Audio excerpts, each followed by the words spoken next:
Using the MLB tool usually involves soldering wires, which can be a hassle.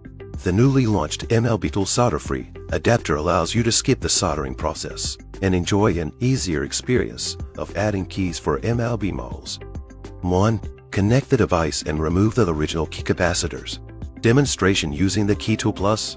Connect the MLB tool to the Key Tool Plus. Enter MO programming. Select Audi. Select by type. Tap MLB Immobilizer Systems. Start programming. Enter connection diagram. Select the corresponding type. Refer to the diagram to remove components. 2. Connect the adapter and the key.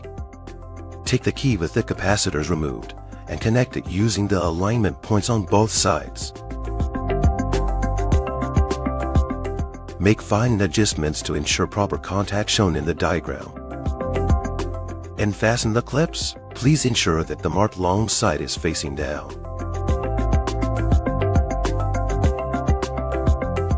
3. Connect the adapter to the MLB tool. The adapter has been properly connected to the key. Connect it to the MLB tool. Please ensure it is properly positioned in the sensing area. You can then proceed with the operations in sequence as usual.